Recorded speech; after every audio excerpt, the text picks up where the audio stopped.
Well,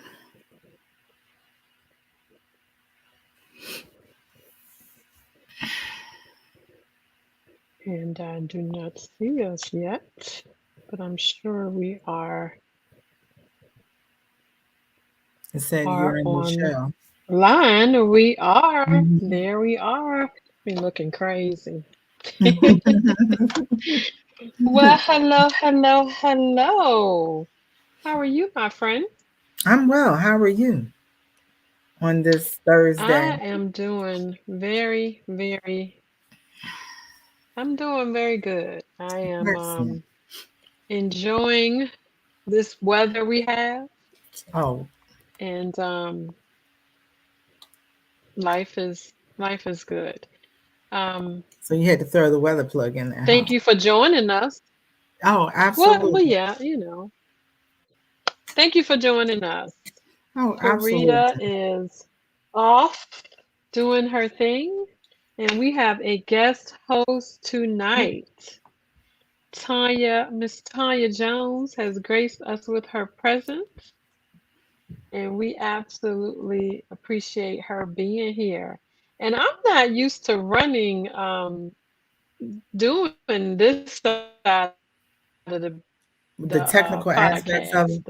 the technical side. So y'all gonna have to forgive me tonight because for some reason I cannot find I can't find our music. I really cannot Oh, find our music, and I'm the one who put it in here. but do we know the But for theme some song? We can reason, sing it ourselves. girl, I am not trying to sing no theme song. But oh, wait a minute. This is crazy. I feel so bad because I should know where this stuff is. But you know what? Just I'm just gonna Don't, wing it. I don't. am just you know what? We're not gonna act crazy today.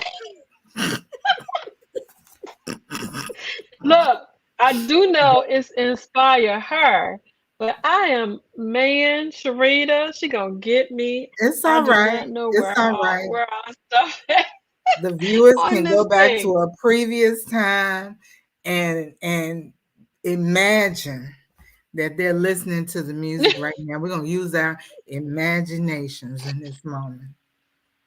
Uh-oh, and then I put the wrong banner up there. Y'all Well, all right. forgive me. Okay. Today we are going to be talking about it's listen, I got a little story to tell. Okay. Go with. Come on. Well, first of all, guys, share. Please, if you are Share, on here, share, share. please share, because we need to get our audience up. That's mainly what we need to do. A lot of people listen to the recording, but we want you online. We want you with us here Mhm. online. So when you come online, share so that we can get a little bit more of an audience. But I got some men that's hating Mm, this month.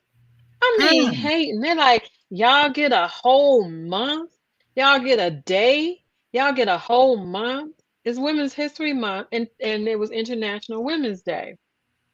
Okay, everything is based on y'all. Yeah. Say it Everything is again. based on men. Everything.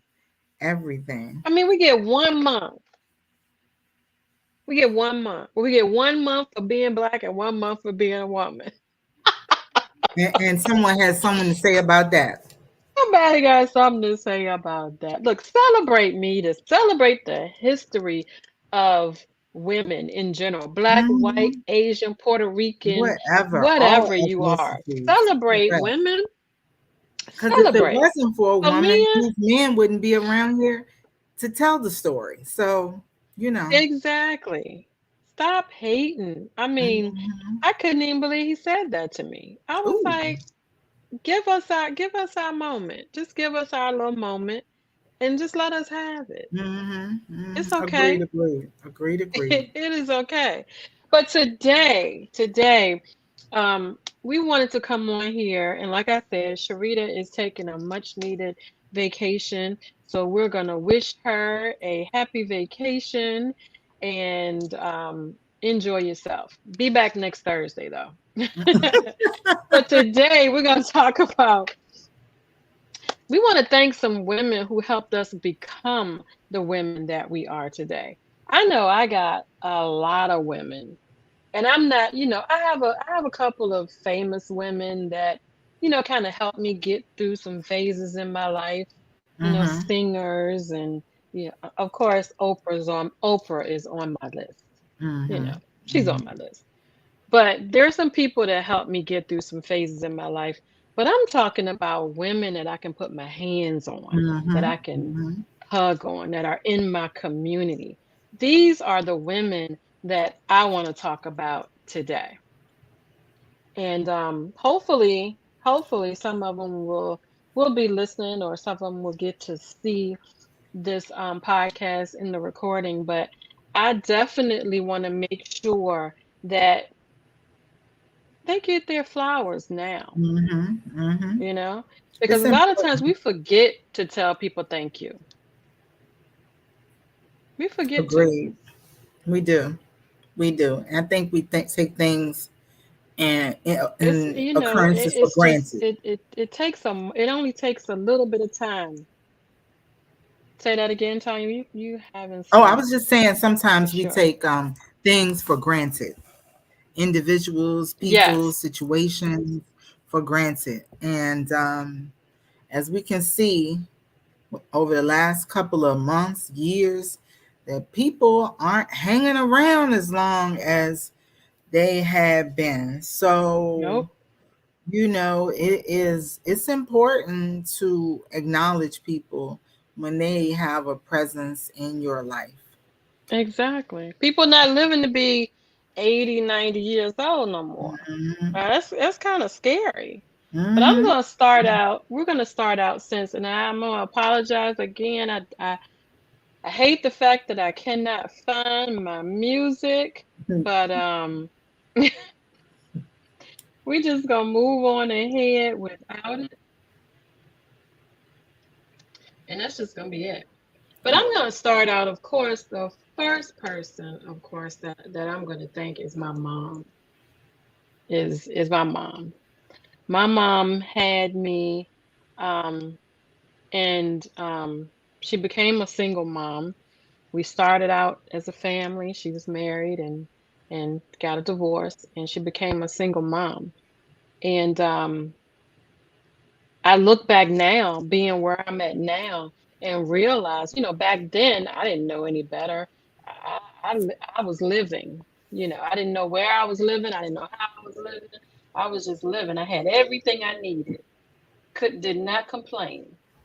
But now that I look back, I realize that my mother worked two jobs. She Mm-hmm. she did all Mm-hmm. kinds of stuff. Worked 3 to 11. Was on the bus. We didn't have a car for a little while. Um, but I never missed a beat. I never missed a school field trip. I never had. I wasn't without clothes. I was never without a roof over my head. Anytime I want anything I wanted to do, I did it, Mm-hmm. which was, amazing to me, how Mm-hmm. he was able to do all of this stuff, um and live. It is amazing to me how she did that. It's so, I think people underestimate everything that a woman goes through on a day-to-day basis, just sometimes just simply existing. Just I existing. saw I saw I'm getting into TikTok, right? TikTok. So I was, I was watching TikTok and trying to figure out how to do it too. I got a couple TikToks out there. You got, as a woman, I have to be progressive. So I Hmm. got a couple TikToks. I don't quite know what I'm doing, but I'm getting there. I'm getting there.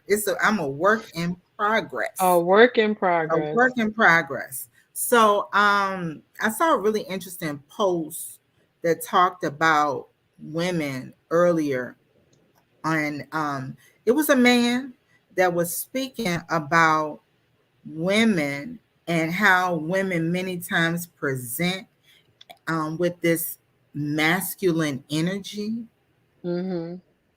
because it's not, it may sound a little off, but it's dead on, because we're talking about women and we're talking about everything that it means to be a woman, right? And how many times women, some women, can present with this degree of masculine energy, and it takes a strong, supportive man to come in and allow her to fully express her feminine energy.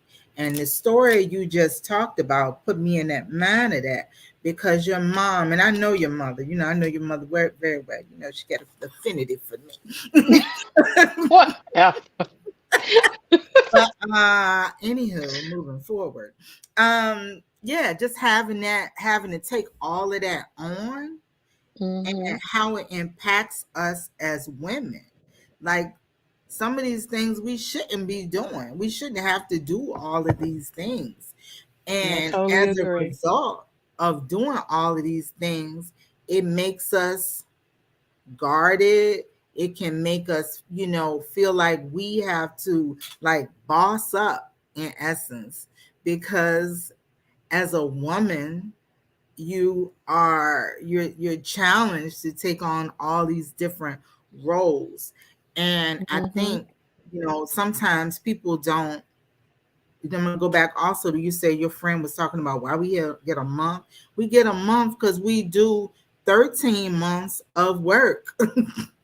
So That's so true. if you, to be acknowledged, just to have it publicized as Women's Histories Month, that's beautiful and all, but we for real are doing like 13 months of work. So going back to being like a woman out here, just trying to exist, just trying to exist.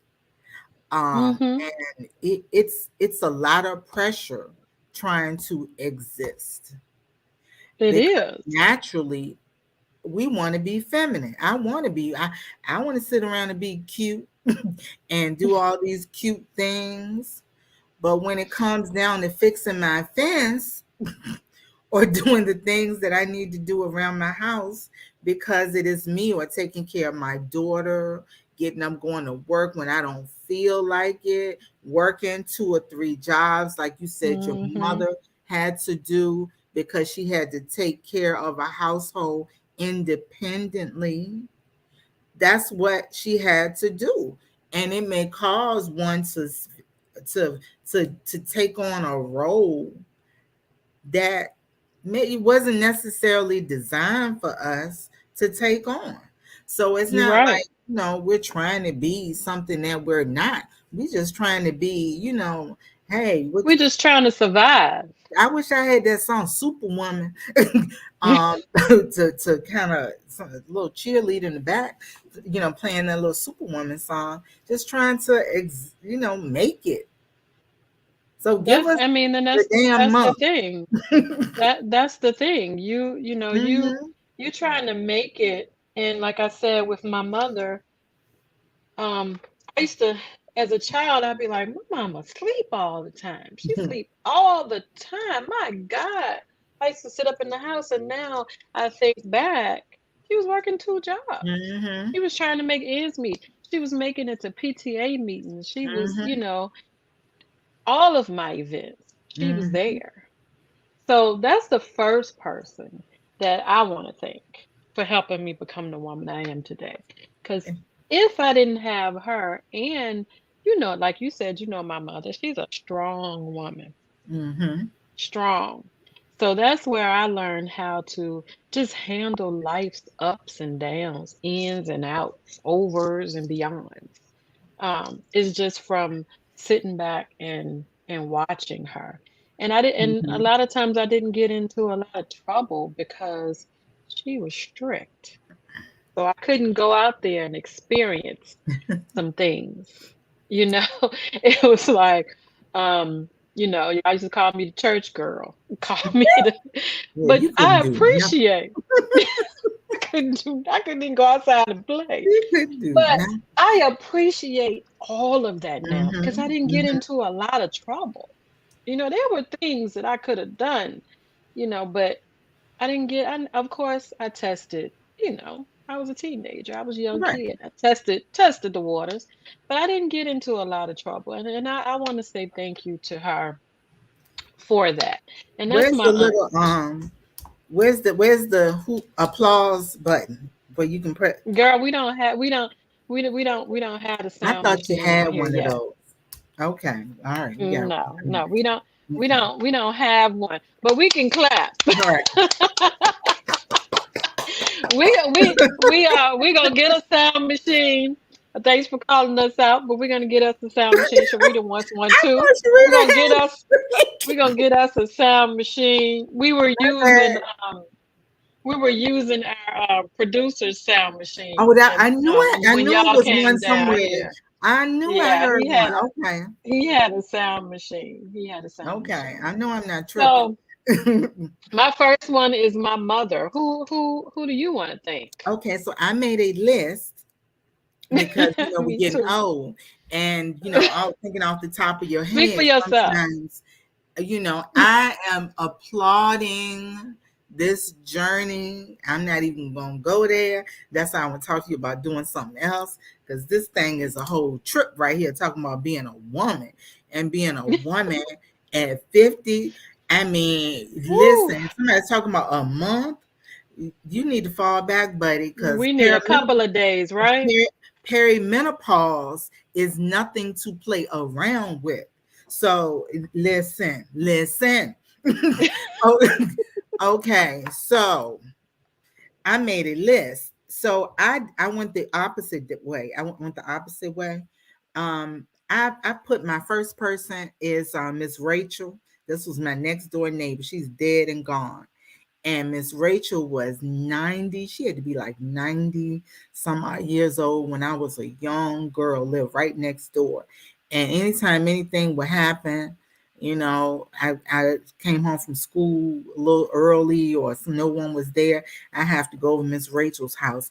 And it had, old people have a certain smell in the house, right? It was a smell. It didn't stink, but it was like a smell. You could Mothballs. Probably some mothballs. Miss Rachel had a smell about it. But I loved going over there, right? I loved it. And I was little. I was a little somebody in elementary school. I loved going over there. And Miss Rachel, I would sit with Miss Rachel. I always had, and I think that's probably where I developed my love for stories and hearing folk tales and just listening to older people and the stories that they have to tell. Miss Rachel would tell Hmm. the best stories. I actually wrote my first paper. I think I was in the second or the third grade that I had to write a paper. Yes, we wrote papers and had to write a paper. And I Yes, wrote we my rode paper. them. And I wrote my paper on Miss Rachel and her journey to school and how she used to get to school. And she told a story about walking down dirt road with no shoes on. And you got to think, I was born in 72. So Miss Rachel was 91 back then. So she was born in like the late 1800s. And hearing, Goodness. yes. And hearing the stories that she would tell, I think those stories, that honestly they some of those stories made me the woman I am today, a piece of me. Because I have a good girlfriend I always Hmm. talk about, we're our lives are, people in our lives are like a quilt. So people that we make, they build into and they add onto our quilt. Absolutely. And those stories that Miss Rachel used to tell me, actually, they humbled me. They created a really humble spirit for me, a spirit of gratitude, a Hmm. spirit of appreciation of being honoring, of servitude, honestly, servitude. probably at a young age, I didn't even know what it was that I was feeling, those emotions that I was feeling. But to hear how she struggled to get to school and the impact that it had on her and all the people, how she's just supported. And everyone came to Miss Rachel's house in the neighborhood, because I grew up in a neighborhood in which neighbors knew everyone. It was a real solid community. And if anything went down, you always knew Miss Rachel. She didn't come outside because she was 91 years old, but she knew everything that But was she going kept her eye out. right. She knew everything that was going on, and I want to honor Miss Rachel. I wish I had that essay that I had written as a little girl, and how it stuck with me.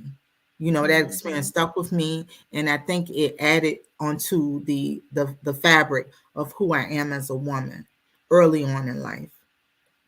I agree, because we sit back and we look at kids nowadays. They don't really have people to look up to. You Mm-mm. know, they don't. Not all kids, not Yeah. all kids, but some. They don't look up to older people. They don't want to hear what older people got to say. They want to go off and do their own Hmm. thing. And I Hmm. just wish we could just stop everything for a moment and just pull them close and say, listen, you might Hmm. not understand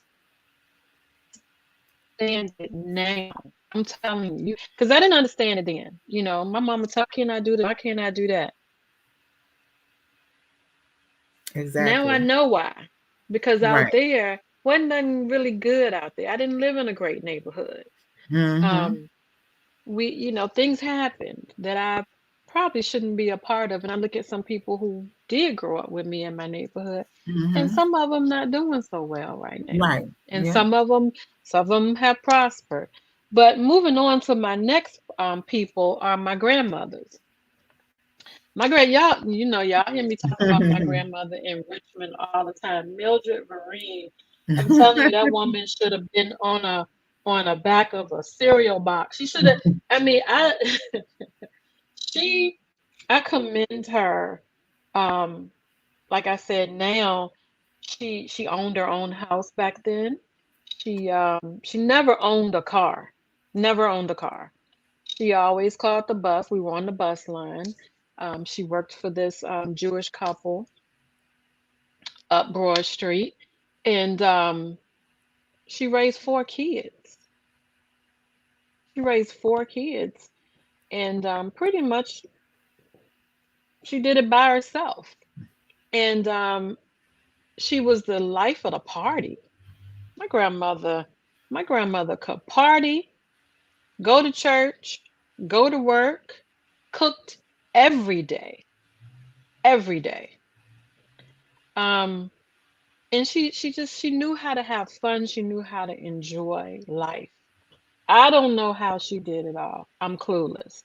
I'm sure when my aunt Valerie grew up, she helped out.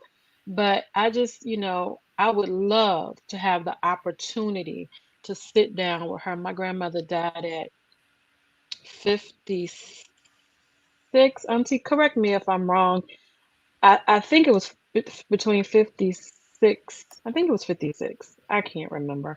But I would love to sit down with her and talk to her and just, how you sit down with older people and just get some of their wisdom along the way. Hmm. Hmm. Um, I would love to be able to do that, but she died at a younger age. But in between that, I only had her for 14 years, but I experienced so much that it felt like I had her for a way longer period. I experienced a lot from her. I learned a lot from her. She was the one who taught me how to go and grocery shop and how to, Hmm. you know, pinch pennies and remember when they used to have the green stamps, all that kind of stuff. I was Hmm. grown before everybody said that I was grown as a young child. I was grown before my time. I was walking around and with my little purse, and I always had to have some money in it. Hmm. Grandma always told me have some money in your That's the purse. money in your So purse. I had some change. I ain't had a whole lot, but I had some change in my purse, and I always had my purse and my Hmm. little red lip gloss. And to this day, I Ooh, still mm, got my you red. do. You do My, keep a lip gloss, a shiny lip. You sure do. my grandmother always had on her red lipstick, and I copied everything she did. I couldn't wear red Mm, lipstick, but I could wear lip gloss. And that's where I get it from. I keep that up till today. And my grandmother here in Georgia, you talked about walking down the street with no shoes on. My mother is from Sylvania, Georgia, mhm, red clay dirt country, backwoods country. mhm, And my grandmother had 12, no, sorry, she had 11 kids, 11. And my grandfather died, and she had to raise them kids by herself. mhm, Imagine 11 kids. And she cooked every day too. Um, I I I I would love to sit down with her. And she was a woman who always thought that, oh, these old rags, old people, she always mhm, thought that people looked down on her. But like I said, when you get to a certain age, you look back and you can tell that you can see she was strong. She didn't know how strong she was, but she was a strong woman, and she didn't take no mess off nobody. mm. She That's where you created get some. my mother. Mhm, Was mhm, she would those days she would get them straight, pop them in the back of their head, and make them do what they needed to do. So I commend those two ladies. Both of them were single moms, and both of them raised some great children along the way. And nowadays, some young women now can't even raise one child. Child, Better yet, listen. one had four and one had 11. I work in the school system. Let's not even talk about that.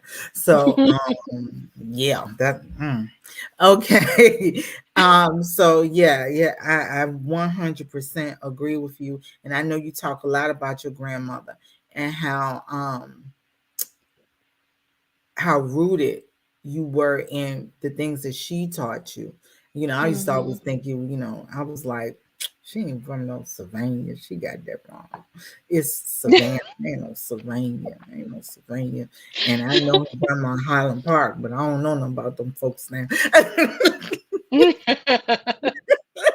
But y'all, she got the opportunity to visit Sylvania, Georgia. I I did. ain't I gonna tell did. y'all. It's a I ain't real gonna tell y'all place. what she did.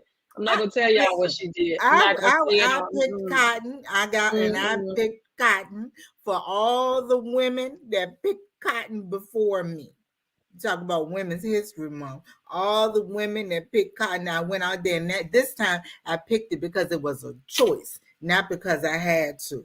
So this fair skin got out there and picked that cotton, and I felt the prickiness of that cotton. I sure did, and I looked up and Y'all, I honored my ancestors as I put it in my hand. I looked up and I don't know how much honoring that is doing to them for them, I did. but she came down to visit me, and she talked about those daggone cotton fields, and I was not, I didn't want to stop, but I allowed her to experience that, and she experienced it. So the next time she come down here, she gonna have to stop, drop, and roll to get me to stop at I did it another now. cotton One of those field. things, one and done. I did it now. I pay homage. I pay homage to the ancestors that and the women of color, because there were no other women other than color out there. Let me be very specific. Black women who were out Exactly. there in those fields, who still stand, who that cotton is still growing in abundance. That's what I'm like. It's still growing in abundance down there. So I pay honor to them. And I wanted But to they see got what it machines to felt pick like. it now, I so know they may have machines, but we use our hands, and it's real like prickly. And it was, it was something that I now can say that as a black woman that I have had that experience of walking out in those fields, and seeing kind of like I was like, trying to get through. It was something else. It was something else. So yeah, I sure did.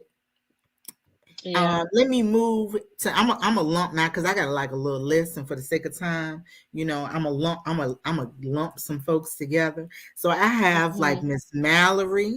I'm gonna put these people together. Miss Mallory, Miss Taylor. Some of you guys may know Miss Taylor if you went to From John and school? Kennedy. Yeah, Yeah. Miss Taylor. If you went to Wickham Court Elementary School, you know Miss Mallory, Miss Mallory, and Miss Somerset. So these are Miss all Somerset. educators that at different phases of my life that in different ways poured into me. Miss Mallory, she was a substitute teacher, but she was more of a teacher and a like a godmother than then like almost any, I won't say anyone, but during that time period, many people that I know. Another house that I could go over after school, sit down with Miss Mallory. She give me something to eat. I'll go over there and talk to Miss Mallory as a little somebody.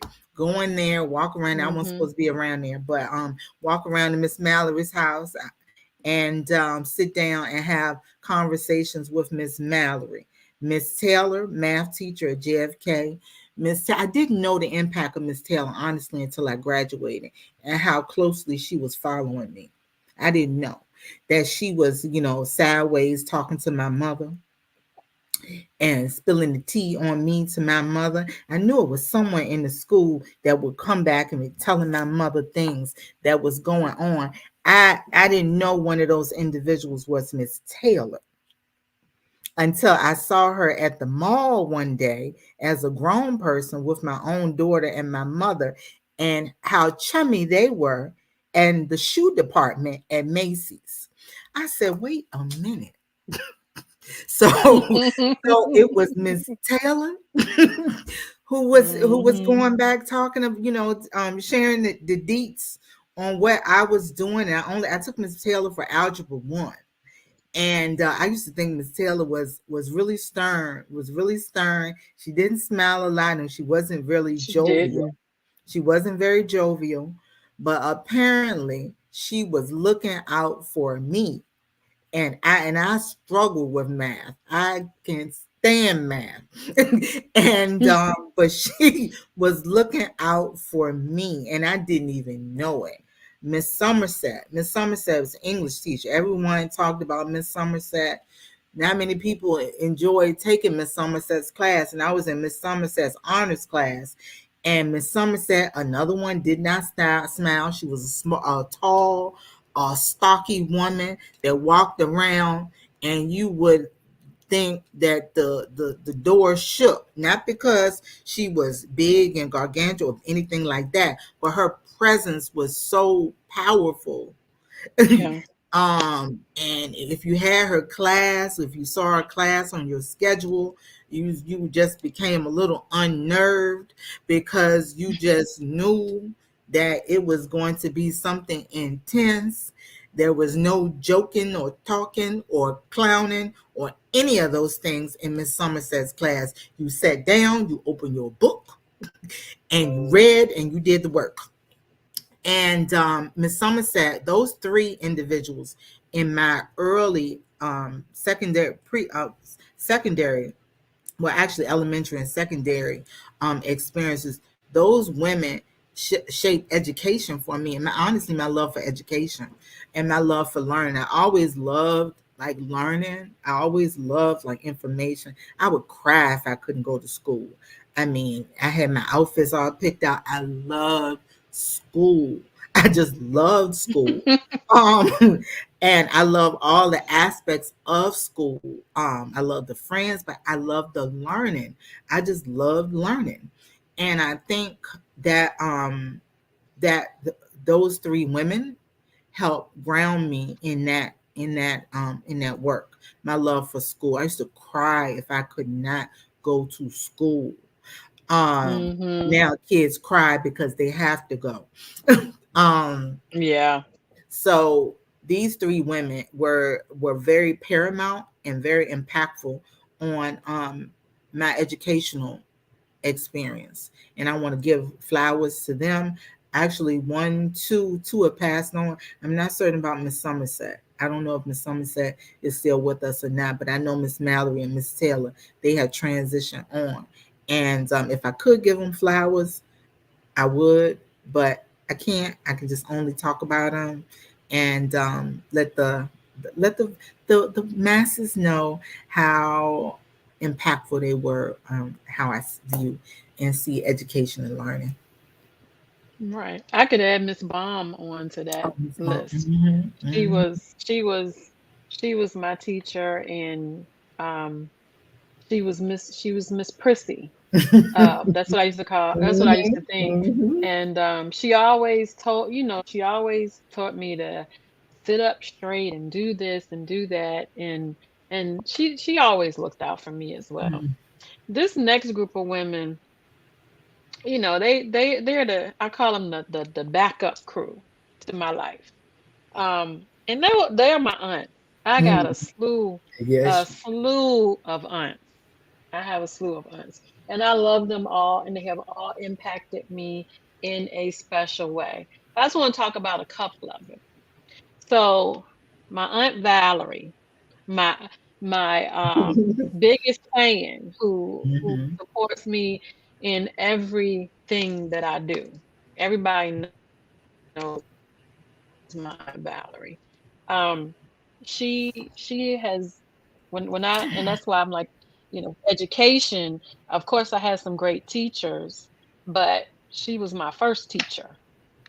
She used to sit down and read to me, and she taught me how to read, I think. But I appreciate her for everything that she did. I always kid my cousins and say that I was her first child, and I Mm-hmm. heck, it is what it is. And then my aunt Sheila, she has since passed away, but she taught me. So if my aunt Valerie taught me how to read and do some things in life, my aunt Sheila taught me the streets. She taught me how to survive, like, and that's not a bad thing. I'm not No, saying not as a no, bad thing, but she no. taught me how to survive on the streets. I remember having to walk from Highland Park to Gilpin Court and walk under the Mm-hmm. bypass, Yep. and wasn't scared. When I was with Mm-hmm. her, I wasn't scared, because one thing she did was taught me how to fight, because we used to Mm-hmm. fuss. We used to Mm-hmm. argue. She was a little bitty thing, and I was about as big as she was at a young age. But she taught me how to fight. So, I commend her, and she was smart. She was smart as well. She used to always have me and my little cousin Rabbit, and we would do all kinds of stuff. She taught us how to survive. Let me Mm-hmm. just say that. She taught us how to survive. Then my aunt Matilda, me and my mom lived with her for a while in Churchill. Now Mm-hmm. she was up there in age, but she just, she helped us. I think we helped her. She helped us. She needed someone to stay with her when she got older, but she as well. She taught me how to help people, how to Mm-hmm. experience that. That was great. I remember her just being there, and I would be remiss not to mention my aunt Julia. Mm-hmm. My aunt Julia down here. Um she she taught me, and she might not like that I say this, but she taught me the proper way to do everything. You Mm-hmm. know, the proper way to do everything. How to just be a How to be a woman. lady. How to be How a to be a lady. A lady. lady. She taught me that. She definitely taught me that. And I had a great aunt Sadie. She has passed away, and she lived in Savannah, Georgia, and I kid you not, every time she saw me, she would always tell me how beautiful I was, how smart I was, all the things that she thought, she could see me doing in the future. She just, she instilled that that thing that Mm-hmm. made sure I looked towards the future. She just saw great things in me, and I appreciated that. And this other lady, she was not my aunt by blood, but she is my mom's best friend, my Aunt Mary. She Mm, um she helped me um to get rooted into church. mm-hmm. My mom would be at work and she would take me to church things. She would take me to different events, and she was she was my family. Her whole family, her daughters, my cousin, her son. She accepted me as a part of her family, and I truly appreciate her. She showed me what loving somebody that is not truly a family member. So Mm. when I say I Talk have a about slew it. of aunts, I have a slew of blood aunts, and I have a Yeah. slew of women that have just been there for me, Mm-hmm. um, as life went along. Yeah, because it's so poignant that you bring that up. Not all the people that are impactful to us are blood related. Right. Some of the best relationships and the people that have your back sometimes the most can even be a stranger. And I think it's just, Oh, sure. so again, Absolutely. it's not that how you it's not the nature of the relationship necessarily. It's, to me, it's the authenticity of it, the authenticity of the Mhm. relationship. So whether or not it be blood or water or Kool-Aid, whatever you choose to call it, Some it's people there some for you. people that aren't family treat you better than Hmm. family Yeah, than sometimes. your family. So it's when you have it, when you have blood that is that that stands with you and behind you, that's beautiful. But if there are others who step in at just as a pivotal role as well. Yep. So yeah, Exactly. I know your aunties. I I know a couple of your aunties. I And they accept the thing is they accept everybody. They're just Mhm. oh my God, my Aunt Gussie. My Aunt I was waiting for Gussie. I my didn't want to say aunt anything. I didn't want to say my Aunt anything. Gussie. I don't want any trouble because I know she's gonna watch this. I don't want any trouble. Yeah. So okay, go ahead. My Aunt Gussie. I don't know. Like I said, all of my aunts, my auntie Cheryl, all of my aunts are great women. But these are the ones who made a huge, Hmm. huge, huge impact in my life. My Aunt Gussie, she definitely made a huge impact in my life. Whenever I would come down here for the summer, I would want to go and stay with her. And I experienced a lot with them. Just Hmm. seeing what a husband and wife family is supposed to look like, as Hmm. a young child, because my mother was single, my grandmother was single, my aunts there was single. Just seeing what it's supposed to look like was great. I experienced that with my Aunt Gussie and my Uncle Lynn. But yeah, my Aunt Gussie. I don't know. I just looked at. I was like, oh shoot, Listen, I I forgot. didn't want to. I listen. I was like, okay, okay, okay, Auntie lineup, the Auntie lineup is missing the Auntie. I'm thinking to all the women in my life, because if you spend some time, because I don't spend time with people that tend to be negative. Hmm. Yeah, this is I turn the something. other way. You had the So Grammys, and they on the Grammys, and they giving a speech, and they had the paper up there, and they running down the list, and then oh oh oh, and before the you missed music that comes on, person. they like oh oh oh oh oh oh oh. I gotta take this I got person. I got to say. Auntie Gussie, if you watch this, this is no slack to you. I got a list of folks, and I just made sure I The had to music did not come mention on. you. The music did I It did did not not. let the music come on. The music did not come on. And now let me say this before we move on. This one other lady, Mm-hmm. and I meant to call her daughter and say, or text her daughter and say, I'm gonna talk about your mama tonight. Um, for those who will watch this in the future, um, and when I was in Richmond, I attended Deal Avenue Church of Christ in Highland Mm-hmm. Park. And when I first went there, I was a Baptist. And moving from Baptist to Church of Christ, man, you don't have no music. Mm-mm. I don't have no I music. was like, woo, okay. But the one thing that grabbed me when I first went to Dale Avenue was the youth group. Man, the Mm-mm. youth group awesome, was awesome. And a woman led it when I was in it.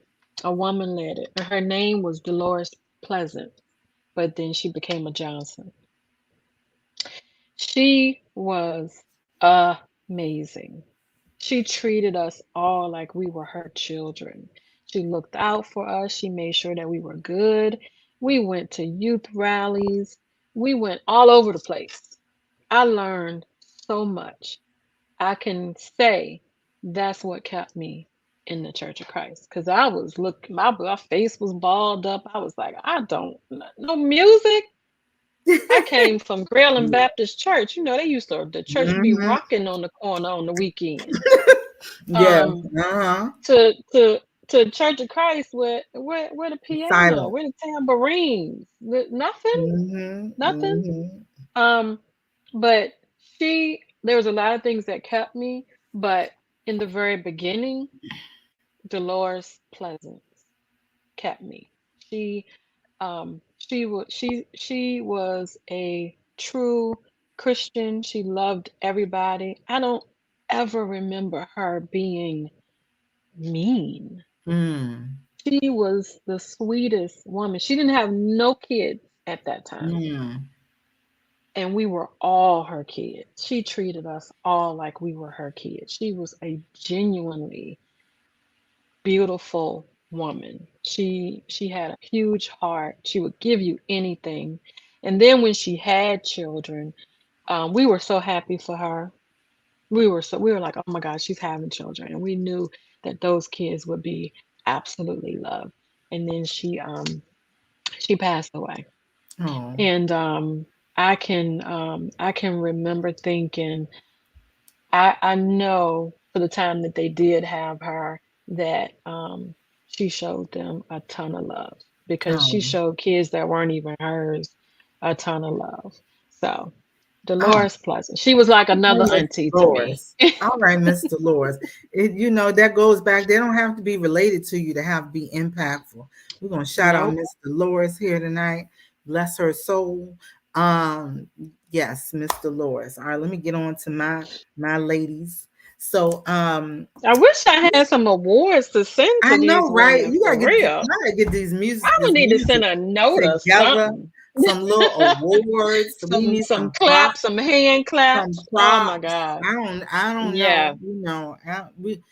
I'll talk to y'all offline about We that. listen. We are getting a sound machine. I'm going to Some get my props. partner Yeah, a some sound props. machine.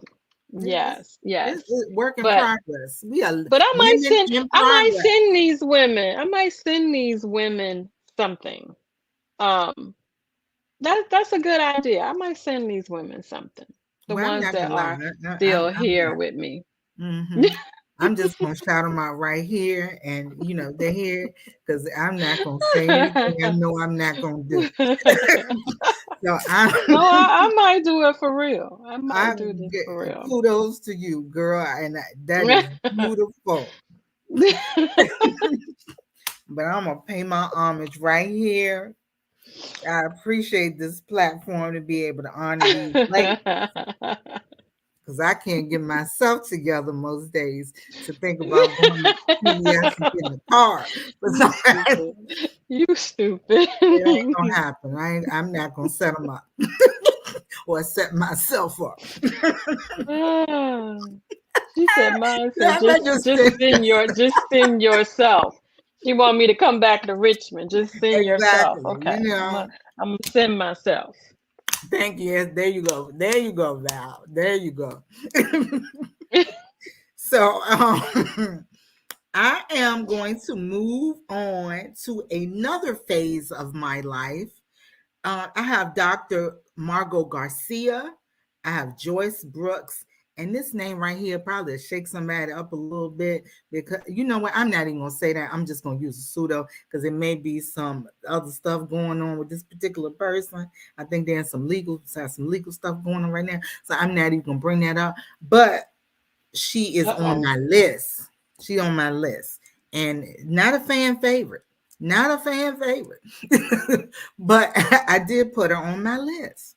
So, Dr. Garcia, when I went to VCU, when I went back, first go around, I'm talking about my second go around at VCU, because my first go around at VCU, I ended up with a baby and didn't finish. So I had to go back. But you finished. But I finished, hey, hey, hey, got a little, being too womanly. So, Little little spicy. look, yeah, hey.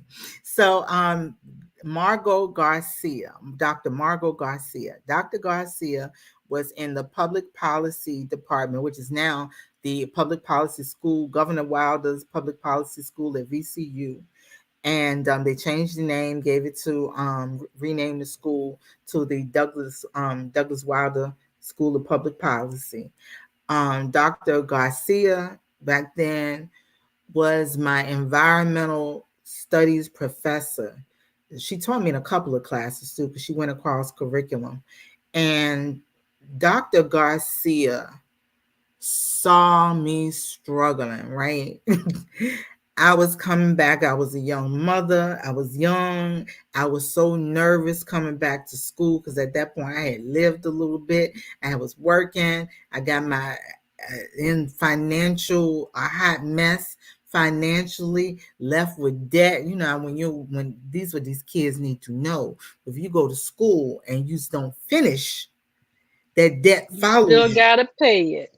That debt Mm-hmm. follows you. And when you come back Mm-hmm. to try and start over again, they want their money before Mm-hmm. you can register for anything. So Right. you have to pay that bill. So Dr. Garcia, when I finally settled in urban studies and planning department, Dr. Garcia, she saw how nervous I was. And I was always told you I always loved school, right? So I was that kid that sat in the front. But this go around, I didn't sit in the front. I sat in the middle. And I went to, PWI, which they call now PWIs, Public White Institution. So I went to this PWI, and back then it was real W, right? So it was real W. Like most of the times I would be the only B in the class and not that B. but You stupid. but You stupid. but Dr. Garcia, she saw what I was going through, and she actually, I mean, my God, she wrapped her arms around me, not like in a motherly way or something, but she made sure I had it in her way. I Mm-hmm. remember there were times in which I had to bring my daughter Nyla to class, and I asked Dr. Garcia, could I bring her to class, which is against all policy. You're not supposed to do that. Um, and she said okay, and it would be my daughter and myself sitting in class taking notes. She was so welcoming, and if anyone knows my daughter, you know my daughter. Nala be raising her hand, asking questions. At two. You in the asking urban planning class at 2 asking questions. asking questions, and Dr. Garcia did not get offended. She actually entertained her. Um, and she walked with me through my entire process, which was a process. I'm telling you, I, I to get done, to get done. It was tough. That may have been probably the hardest period of my life. That probably was, to be a mom, to have to work, and to try and go to school, and still try and figure it out as it relates to being a woman. And I didn't have much resources as it relates to again, to money. And her father was away, he wasn't there. And so, just stepping in and and that whole entire process of coming back after having a little bit of age on me. I was still young, but I was not out of high school young. I had this At this point, I had lived, I had responsibilities. I had real responsibilities. And Dr. Right. Garcia walked me through that process. I never forget when I graduated. My graduation, I didn't even go to the big one. I didn't even go to the big one. It's a big ceremony. I went to my department graduation, and when I walked up there, she hugged me like I was hers. And that meant like the world to me, because she saw me struggling. She saw me struggling. And she never made me feel like I couldn't do it. Right. She never made me feel like it was like out of reach. And she didn't look nothing like me. Nothing like me. This is a white woman. And middle-aged white woman. And here I'm this young black girl with this little baby.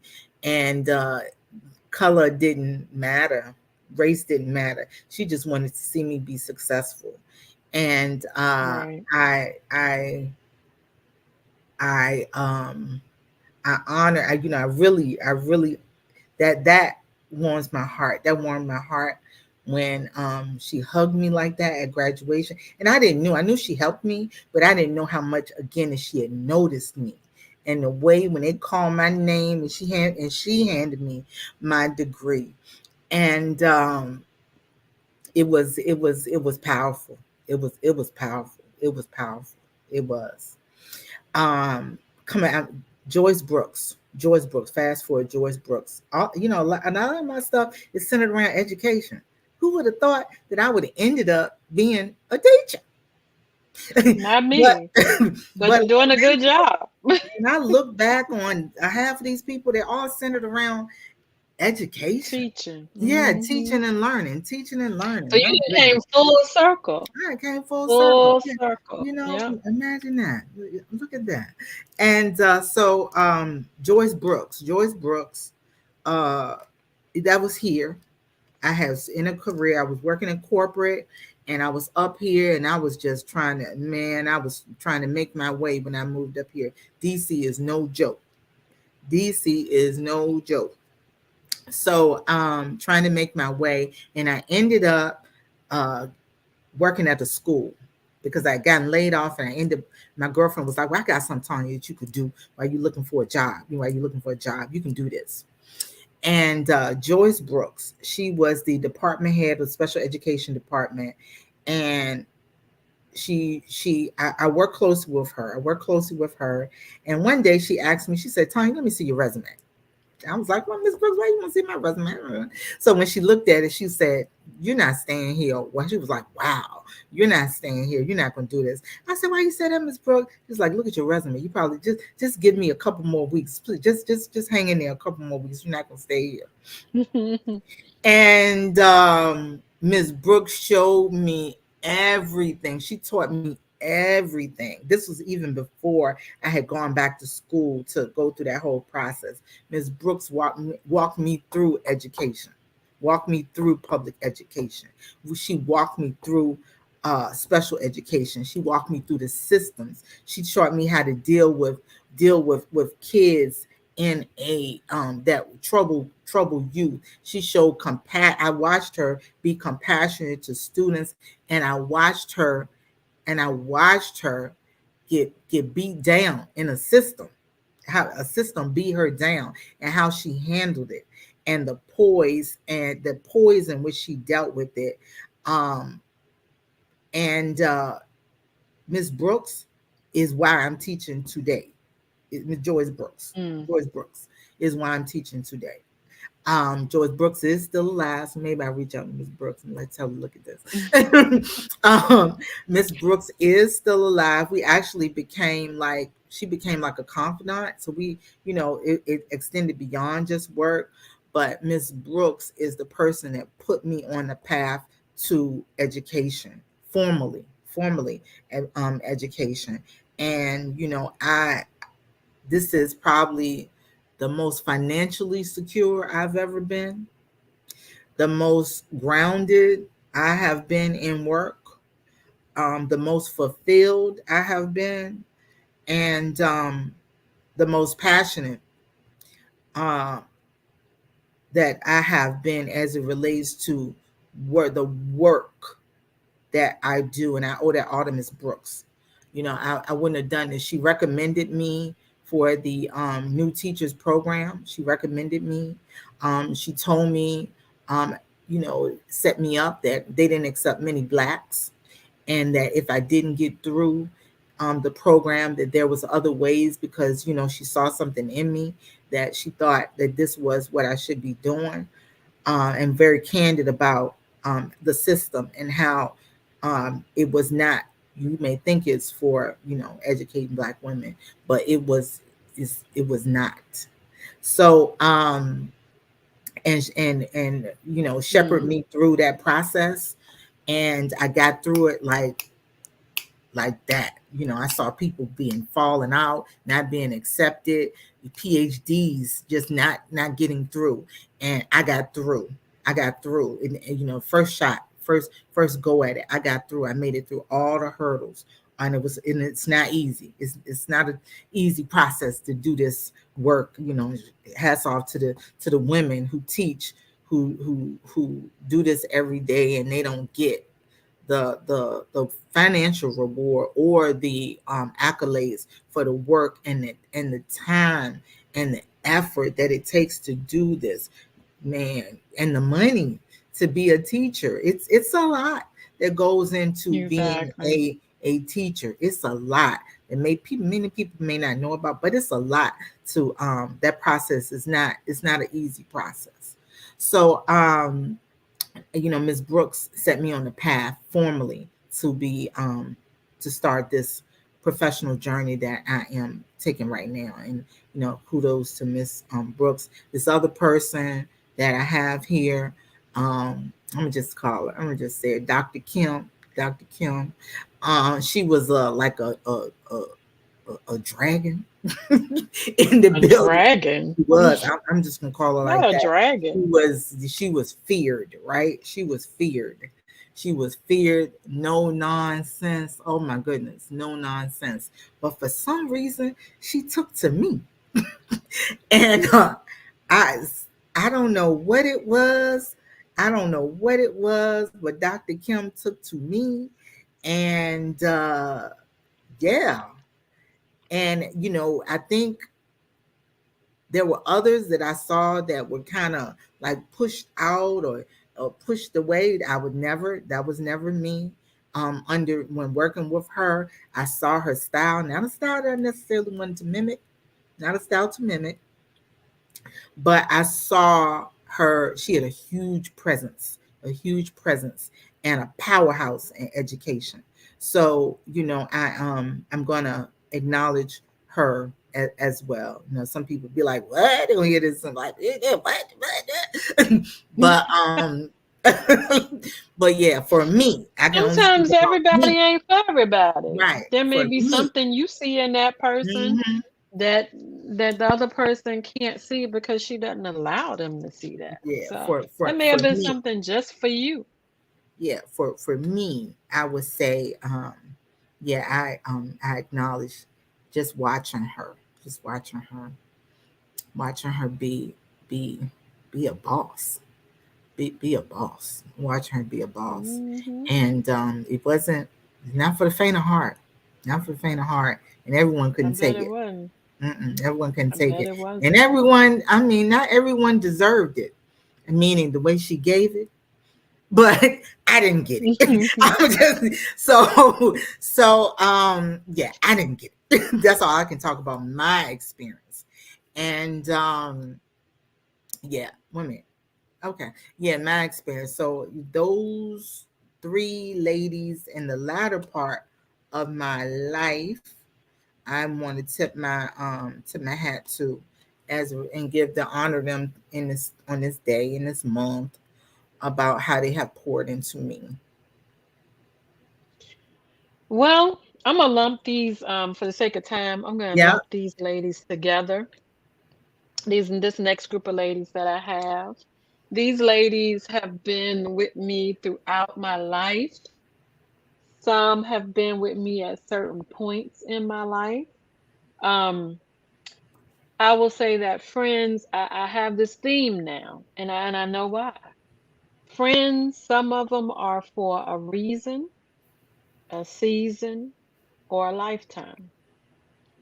My day ones have been with me for a lifetime.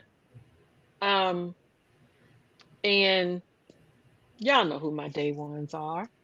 Mm-hmm. Tanya, which is one of them, my partner in this podcast, Sharita, Peggy, Talisha, Candy, Tina, all my day ones. We've been friends since elementary and high school. We don't always agree. Sometimes we get mad at each other, but we know that there is a meaning behind why we're all friends. We give each other a little space. We come back together and we say, hey, some people I don't even give space. I call them up and say, you mad at me? Why you mad at me? Yeah, Get you do. over it. Get over it. I ain't going nowhere. So Yeah, you if you're do. mad at me, like my grandma say, scratch it and get glad, because I ain't going nowhere. Mm-hmm. That's what my grandma Mildred used to say, scratch it and get glad, because I'm not going nowhere. Um,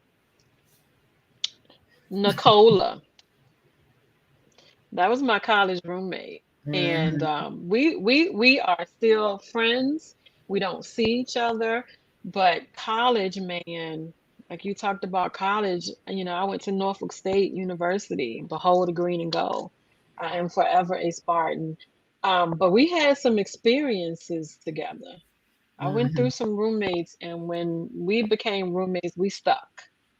We vibed. We weren't the same person. We didn't like the same things, but you know how puzzles they Mm-hmm. fit. Mm-hmm. And I knew that was my person. She was able to talk me out of some stupid things. I was able to talk her out of some stupid things. And we worked. Um, then when I moved here, for some reason, I just got up and I decided one day I'm leaving Richmond. I'm coming to Savannah, accepted a job here. Um, Single mom, not realizing I would have to work on weekends and Mm-hmm. holidays, and I got a 3-year-old. What Mm-hmm. what I'm gonna do? What I'm gonna do? Eventually, my mom moved down here to help me, but in that between time, I met this woman named Sharice, and she took my baby. She had a daughter that was about the same age as my daughter. I met her in church, and her daughter and my daughter just automatically became friends. And I would say, man, I gotta work this weekend, what I'm gonna do? And she was like, I'll keep her. I mean, she would keep her for weekends. Mm-hmm. People thought that that was her child, and I never was concerned about my daughter when she was with her. I trusted her wholeheartedly, and I still do. So much so that one of her twins became my goddaughter. And I know she loved India, like to the point where, like I said, she'd be out at Walmart or something, and they'd be like, "Well, where your other daughter at?" She's like, "That's not my daughter." But kids are drawn to her. She takes Mhm. on other people's kids all the time, and she's a teacher, and I used to call her Mother Hubbard because she would always have cousins, nephews, nieces. You go to the house and it's a Mhm. ton of kids over there. And I would be like, "Oh my God, all these kids." But she flourished in it. That was her thing. And Mm. then I met a new friend during COVID. And for people who know me, you know, I can't be boxed in for a long period of time. I had to get out. I had to see people. Even if I'm just walking down the street and I could see you over there, I just need that. Um, so when we could get out a little bit, I started going to this gym down the street, and this lady, Missy Reese, who had retired from the army. She was in there, and she had this big old smile on her face. And I'm like, is she smiling at me? Like, she was like, "Hey, how you doing?" And I'm like, "Hey," just talking to her. And we became really good friends. She needed a friend at that time because she was in a city that she knew nothing about. And COVID, people weren't getting out, and I needed a friend at that time, and we became really, really close. Mhm. Um, and needless to say, she said that I was that person for her, but I don't think she knew that she was that person that kept Mhm. me sane Mhm. during that time Yeah. here. Yep. And she ended up moving back home because she missed her family. But I wanna add her to my list. She was that friend. We're still friends, but I want to say that season, because we needed Mhm. each other during that season, and we had a ball. We had a lot of fun during that time. I can't imagine how much fun I had during COVID, but I actually did. I had a bunch I of get fun it. with her. I get it. Um, Uh-oh. but those are my friends. Those I are think my the group show of is friends good. that I was there for. Okay. Yeah, I think I froze. I'm sorry. My internet is acting up doing something, but those were It's friends fine. that kept me during those times when I needed it, you know. And I can call my day ones at any time. We have Mhm. a texting stream that we talk all the time on. We crack on each other. Them, my innermost secrets. You gotta have friends like that. Mhm. So that's my list. And then I have a couple of other people that are famous. I threw them in there because they were role models to me at certain points in my life. Oprah, Michelle Obama, Mary J. Blige. She was that Okay. one that Okay. music. And I used to music. go to music Listen. in my time of need. Uh-huh. Yes. And this last one, when I had India, and my daughter was a preemie, she was 2 pounds. Um, and I met this woman's mother at an event, and she spoke to my soul. She spoke to my soul, and I realized why her daughter was like that. And it was India Ari. And she spoke to my soul so much that I named my daughter after her. I Mm. just put a Y in there. Her Mhm. music spoke to me. Her mom, it was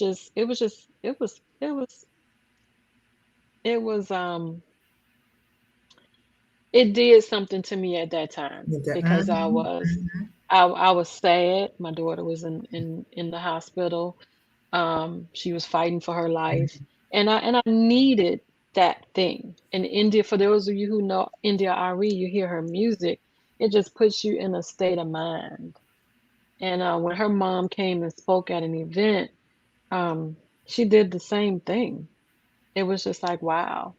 So music always helps me. And Mhm. so those were the women who helped me. And then, of course, Oprah, when she first came Mhm. out, just seeing that this Black woman was doing all of this stuff told me that I can do it. I can do it too. See, I put your mind to it. You can do whatever you want to do. So that's my list. And I know I had a big list, but I like to give people their flowers while they're Exactly. living. It's important. So I'm gonna wrap up with my superstars. Of course, my friends, right? You guys, I'm not even going to, go into all of that. My friends, if you know me, I don't have a lot of family. And so my story is a little different. We are different stories, right? And so my friend group is my family, and my friend group is a group of women. I have some men that are friends, but they're not like my girlfriends, and they don't hold me down. They don't support me. They're not with me. They don't rock with me in the same way that this group of women does. That I consider family. That I've been knowing. Tina, I've been knowing since I was 5 years old.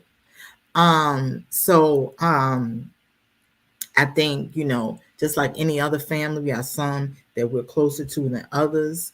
But at the end of the day, this is still a group of women that I can rely on, that I can depend on, that I don't talk to every day. I'm not the best caller. I'm not the best in that way. But if you need me, I'm here, and it goes the other way for this group of women. Whenever I want to go to Richmond, I call Peggy. I stay at Peggy house. I got a key. So I don't even have to, for real, I only have to call. I just call and make sure the coast is clear. So yeah, it's that my friend group are my that's my family. And Esteem Peters. I would remiss if I did not mention Esteem Peters and Tamika Peters, which is her mother. Esteem Peters, is her mother, and that is my next door neighbor, my childhood friend, my friend that all my life, all my life, that from I mean literally all my memories are with this family who lived around the corner from me.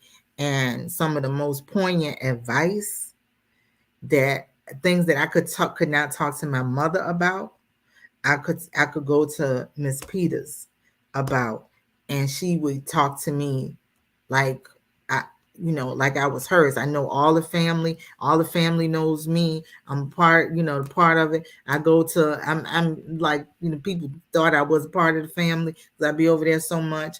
I love being over there. Esteem Peters is is the bomb.com. I was just over there maybe a couple months ago. I hadn't been over there in a minute, and sat down and we talked just like it was nothing. And I was telling her about some things that I had going on, and she was like, well, that doesn't make any sense. That is, like some personal stuff, right? Because I can talk to her like that. Mhm. And just she's just anything I needed, anything that I needed, I could go around the corner. I saw a refuge in the corner, around the corner. I saw support around the corner. I have fun. I saw what like a family dynamic looked like around the corner. I everything happened around the corner, Around the corner. around the corner at Esteem, Peter, and Willie Peters' house for me. Mhm. I would cry if I could not go around the corner and just sit in the house and look out the window to see what they were doing over there. That was the closest thing for me as it related to what that dynamic of family looked like, because my upbringing was very different. And Miss Peters is, and I don't go over there enough. I'm bad at that. That's why I said I got to do it here, because I know I'm not going to going to CVS and get a card. I know I'm not going to do it. That's not what I do. So, but I definitely have to say something about Miss Peters, who like was the backbone of me, for real, for real, for real. Like growing up, kept me in line. They would see me doing things I wasn't supposed to do. and I come around the corner at night and I see that cigarette light up in the backyard, and I'd be like, they outside. They Oh, saw it. it like Hmm. it was like oh man, why did that cigarette have to light up? Why were they out in the backyard? And I'm creeping around the corner doing something I'm not supposed to be doing. And Tanya, oh, but yes, that they were that for me. Still is. Like I said, I went over there a couple months ago and sat down and talked about life and Life. my house. They keep and this next person, they keep me in the know of what's going on in that situation. So if anything looks funny that's going on, I'm going to hear about it from them. So I don't even feel like I have to run back and forth down to Richmond to check on things, because if anything happened, anything looks fishy or funny, I I'm gonna know about it, and I can ask even for it to be handled. So I have no worries in that area. And this next person is my mother, right? So I said I'm gonna go from down. My mom, Dorothy Jones, who passed away in 2019. I'm 91. See, I think it's come back around, and my mom, my mom was tough, right? My mom was tough. My mom was my mom, and the only mother I know. So I am adopted. I don't tell that story often. I'm gonna tell it, that it's something where I am adopted. And I am my mom never made me feel like that, right? My mom never made me feel like that. And she was hard, she was tough. She grew up incredibly poor. And hearing those stories about how she grew up and uh, all those things rooted me. Like I was rooted in tough love. Anybody know my mom did not, Dorothy Jones did not play. And She however, did. She did not. she did not. She did not. She did not. But like you said, Felicia, I never got into trouble. I never got into trouble. Any trouble that I got into, I found myself. And it was major, nothing minor, because I was too afraid to do anything. For real, for real. I was too afraid to step outside of the box too far. Just like any other teenager, you're gonna challenge the boundaries, push the boundaries, push the limits. But I never pushed them too far because I was fearful. um, Of your life. I was fearful, but I was rooted in morals. Hmm. I was rooted in seeing hard work. I was rooted in what family looks like, what it is and what it ain't. I was rooted in, pushed in educationally. I was,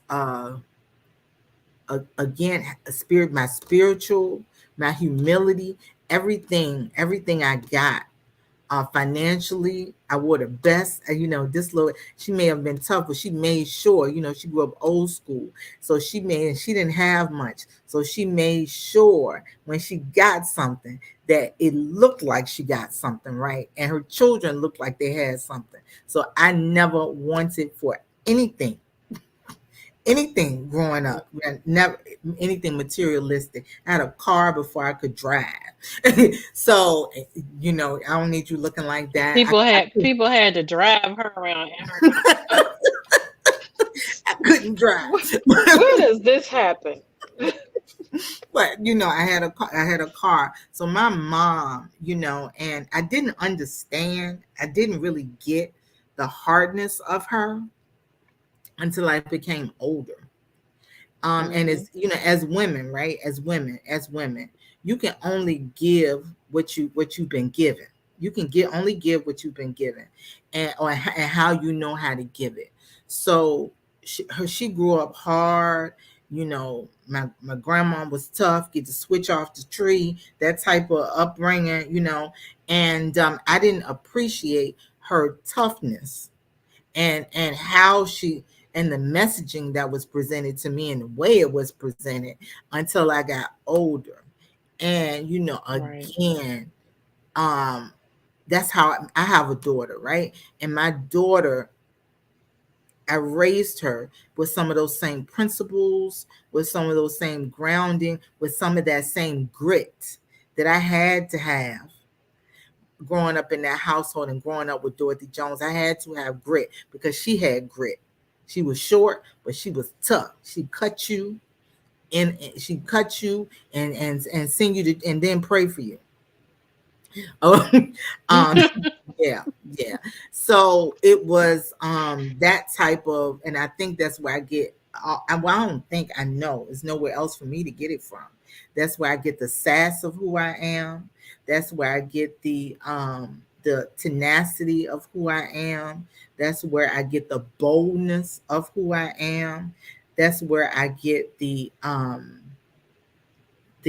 grit again of who I am. I get all of that from Dorothy Jones. Um, I get my I get my gratitude service, because I mean I came to her through service, right? Through gratitude and through service. 'Cause like I said, I'm adopted, so she didn't have to. So I was a choice. When you Right. when you're born of someone, they got choice. They can do what they do. Hence, that's, but I truly was a choice. I was selected. And I appreciate that. I appreciated that, and it has offered a lot of humility for me growing up, because Mhm. knowing that I was a choice and she chose me. My mom, Dorothy, and Willie Jones chose me and gave me a great life. I have Mhm. a great life. And I owe that all to my mom. I owe it all to her, because it would have went I in a agree. totally different direction. It would have went in a different way. And I would not be sitting here. I wouldn't have these accolades. I wouldn't have everything that I have. Wouldn't have this house that I own. I wouldn't have these degrees that I have. I would not have the life that I have created and built for myself if it was not for Dorothy Jones and Willie Jones. I got to throw my dad in there, but I have to honor my mom because it is Women's History Month, Women's Month.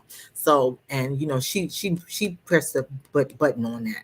So anyway, we all know that women are the backbone in a relationship. They drive the gears. So it was Dorothy Right. Jones that made that happen for me, and I honor her every day, every day. I miss my mom immensely, because you don't know what you don't have until it's gone. And so honor the women in your life, honor the women in your life, and when they transition on, or if they, however they transition, whether they transition on to in a heavenly manner, or just life takes them in a different direction, make sure you honor them. Make sure you let them know that they matter to you, and they had an impact on your life. So yes, I close it out with the best and the greatest of all of these women that I have on my list, which is Dorothy Jones, who poured into me, who named me, literally, and literally, who named me, and yeah, I appreciate, and I love her. That says a lot, and that's why I wanted to do this. It's Women's History Month, Mm-hmm, and then it was International Women's Day. Um, these women that I listed are my history. mm-hmm, We always want to acknowledge these women we don't know. They helped build this mm-hmm. world that we are in and all this. But I wanted us to acknowledge. our personal history, our village, Yep. the village that help hold us up. Because people look at me now and I tell them where I came from and they can't believe it. They're like, "What? You know?" I'm like, "Yes.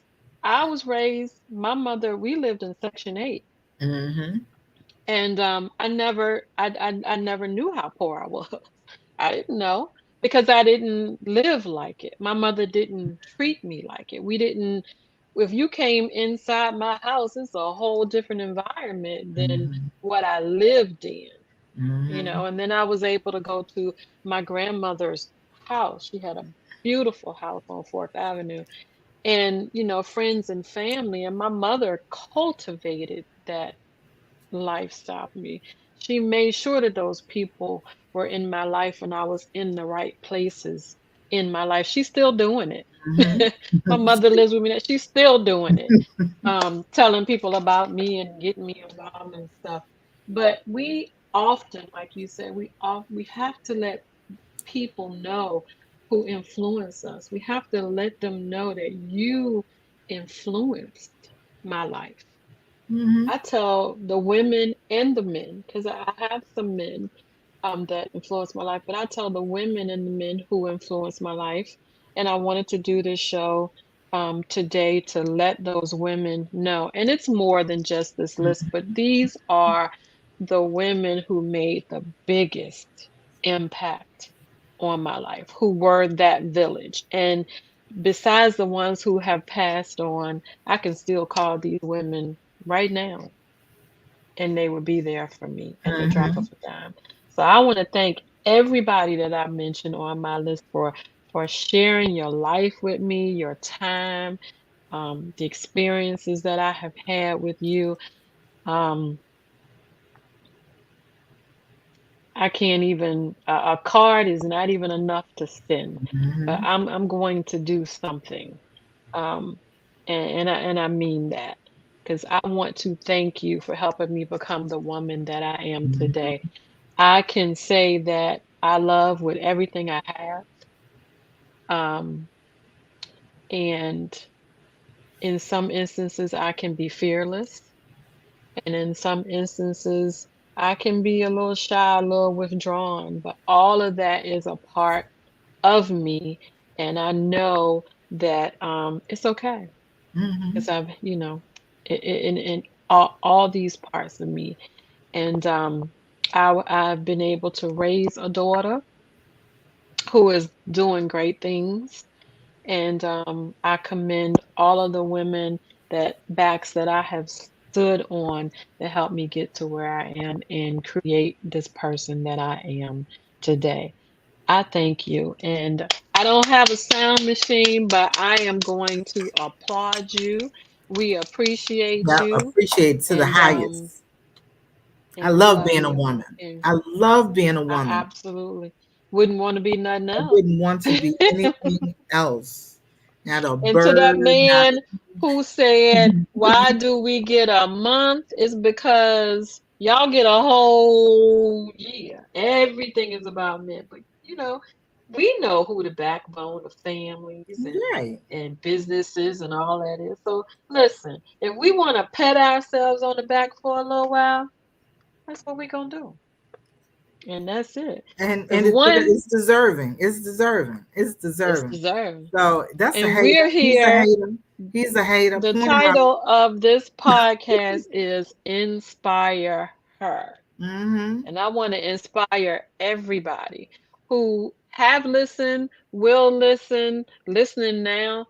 Go and find those people if they're still alive and say thank you. They don't have to know why you're saying thank you. Just say thank you. Mm-hmm. And if they're not alive, just um, remember what they gave you. Yeah, I remember every day, all day, the things that the women in my life have given me. So, absolutely. once again, thank you for helping us become the women that we are today. We salute you. As Sophisticated Dummy said, we salute you. And that's it. That's all we have. That's And is guess all. what, Tanya? What? Guess what? What? I found. Guess what I found? What you find?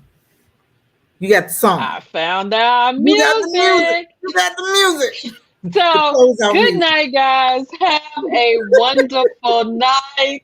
We are signing off, and y'all Signing out. don't tell Sharita I couldn't find the intro music. Don't tell No, it's a secret. We'll keep it a secret. We are here to inspire her, the total woman. Yes. We are here to inspire her, the total woman. Uh-oh. Yes. I can't end the podcast.